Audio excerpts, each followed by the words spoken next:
Galera, mais uma vez, saudações a todos. Estamos juntos. Eu peço que desde já dê aquela moral se inscrevendo, compartilhando, comentando no canal, para que cada vez possamos alcançar mentes e corações e não sejamos enganados, engodados, levados de um canto para outro, feito gados por qualquer vento de doutrina. Em tempos de Copa do Mundo, a gente reflete muito sobre patriotismo, viralatismo e o equilíbrio entre esses dois conceitos, né? A gente, eu não, em nenhuma hipótese eu sou um cão vira-latas, eu tenho complexo de cão vira-latas, no sentido de ver o meu país como inferior, no sentido assim que sempre nós somos inferiores. Sim, nós temos problemas que com muito empenho, com muito trabalho, podemos sim reverter. Mas também eu não sou um patriota cego, né? Que vendo quando algo não tem méritos, eu tenho que enaltecer porque é do Brasil. Isso não tem sentido algum, não tem lógica.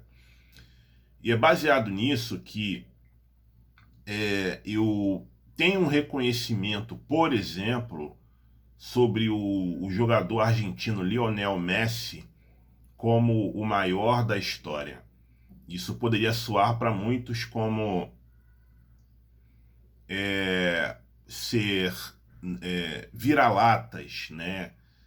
Não ser patriota, porque eu tenho que achar o Pelé o maior da história. Não é nem questão de achar, é questão de você ver os fatos, né? Os argumentos, enfim, os números. Por exemplo, o Messi ele ganhou todos os campeonatos que você pode imaginar, campeonatos continentais, 4 Champions League, Mundial de Clubes 3, Copa do Mundo, Olimpíada, Copa América, finalíssima que é disputada entre o campeão europeu e o campeão sul-americano. Tem 914 gols oficiais. Quando você vai comparar, por exemplo, com o Pelé. O Pelé tem 3 Copas do Mundo. Beleza, mas a gente tem que contextualizar. Dessas 3 Copas do Mundo aí, ele disputou na prática. Ele disputou 4 Copas. Na prática, ele disputou 2, né? Em 58, ele e o Garrincha e o Didi foram protagonistas. Mais especificamente, ele e o Garrincha desequilibraram, os dois, em pé de igualdade, desequilibraram e fizeram da seleção brasileira campeã em 58. E o craque de 58 foi o Didi. Em 62 ele se machuca, o Garrincha, a cópia do Garrincha, o Garrincha, inclusive, dados estatísticos, o maior driblador numa única edição de Copa em 62. Em 66 ele vai machucado e sofre muita violência e perseguição, marcação dentro de campo, e o Brasil volta a cair na primeira fase. Em 70, isso é curioso, que de fato ele é eleito o craque da Copa de 70, mas ali você tem um conjunto, né? Você tem vários jogadores ali jogando muita bola. E de fato, se você for usar os números para escolher o craque da Copa de 70, teria que ser o Jairzinho, né? Porque em tese, o grande jogador é aquele que faz gol em todos os jogos. E foi o que o Jairzinho fez, fora as jogadas maravilhosas que o Jairzinho fez.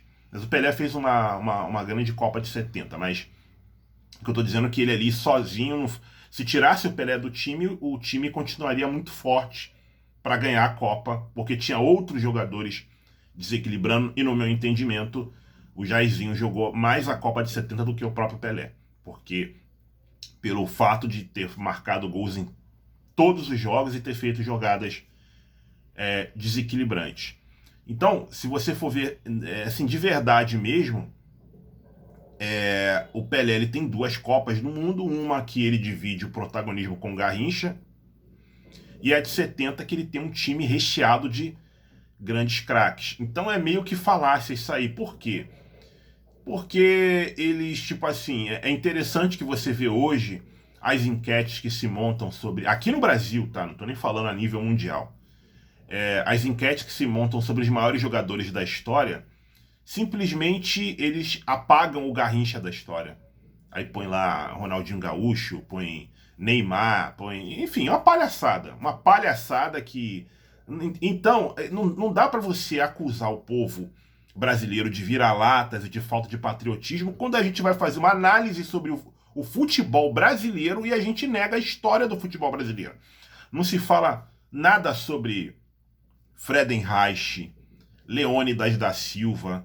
Leônidas da Silva foi o primeiro astro internacional brasileiro em Copas do Mundo, que mostrou ao mundo a força do futebol brasileiro. Não se fala, não entra nem em nenhuma dessas enquetes mequetrefe aí que a gente vê na mídia que influencia a cabeça do povo. Não se fala em Zizinho, que foi o grande ídolo de Pelé e craque da Copa de 50. E para quem viu na época, disse que foi um jogador assim de qualidade técnica internacional. Entre os melhores da sua época, na década de 40 e 50. Não se fala de Domingos da Guia. Não se fala nem do Garrincha, gente, que ganhou 2 Copas do Mundo, nas 2 sendo decisivos. Não se fala do Garrincha, que é o jogador que tem mais dribles numa única edição de Copa. A gente fala do Maradona aqui no Brasil, mas o Garrincha fez a mesma coisa em 62. Então como é que eles querem acusar o povo quando as pessoas reconhecem a grandeza do Lionel Messi? Quer acusar o povo, o brasileiro, de ser vira-lata, de ser antipatriota? Não tem nada a ver, entendeu? Eles querem construir uma história do futebol brasileiro apagando vários personagens cruciais da história do futebol brasileiro, né? E principalmente, né, quando você vai, de fato, hoje o grande, de um tempo, uns 10 ou até mais tempo para cá, o grande astro da seleção, Neymar, só que é um jogador, por exemplo, que muito talentoso, mas que não destruiu a própria carreira, não tem nenhum tipo de comparação com o Messi, com o Cristiano Ronaldo, que são os grandes jogadores de, sei lá, de 15, 20 anos para cá. Não tem nenhum tipo de comparação, não dá nem para começar. E aí quando você vai criticar ele, as pessoas veem você como antipatriota ou, de fato, vira-lata que só valoriza o que é de fora. Não. Nós temos que ser correto e assim, entender que o talento do Messi, por exemplo, que é uma coisa assim mais... um dom, né? Um dom, para quem crê, um dom de Deus, ou dos deuses, dado a esse jogador, é algo assim que a humanidade tem que desfrutar, cara, porque é um jogador assim extraordinário. Eu afirmo que é o maior jogador da história, o maior que eu vi, o maior da história, se você for pegar, porque o cara ganhou tudo e fazendo coisas assim absurdas dentro de campo. E nada isso me diminui como brasileiro, né? Não sou vira-lata, muito pelo contrário. Eu acho que o Brasil ele tem condição de ser protagonista em quase tudo no mundo, né? Basta a gente deixar de ser idiota, entender de fato que muita coisa aqui dentro não é feita como se deveria. E também eu não sou desse tipo que vê o futebol como pão e circo, né? Não, o futebol ele não é a prioridade de nenhum povo, concordo, não é a prioridade. Mas também o futebol ele é um entretenimento, né? O ser humano ele precisa de entretenimento, de se divertir, enfim, o futebol é um entretenimento, o futebol é um meio também de gerar emprego, de comércio, de gerar emprego. E então acho que o futebol sim é uma coisa importante que também fez, por exemplo, muitas pessoas de origem humilde ascender socialmente. Uma coisa importante também que nós temos que entender, eu ainda vejo que o futebol brasileiro, pela história construída, ainda é o maior do mundo. O futebol brasileiro, quando o negro ele entra no futebol, na história do futebol brasileiro, ele muda de patamar completamente. É só você ver aí os destaques mundiais que encantaram o mundo, como Leônidas, Zizinho, Domingos da Guia, Didi, Pelé, Garrincha e por aí vai. Jairzinho. Então, quando você tem um negro de fato participando do futebol brasileiro, ele muda muito de patamar. Entende? Então, eu tenho, sim, uma indignação muito grande com o que se fazem com Garrincha, essa imprensa tendenciosa, simplesmente faz qualquer enquete aí, não coloca, aqui dentro, não coloca o Garrincha pra nada, não tira o Garrincha pra nada. Eu acho isso um absurdo. Simplesmente eles querem construir o futebol brasileiro apagando a história do futebol brasileiro. Isso é vergonhoso. Tamo juntos aí, galera. Dê aquela moral se inscrevendo no canal aí e saudações.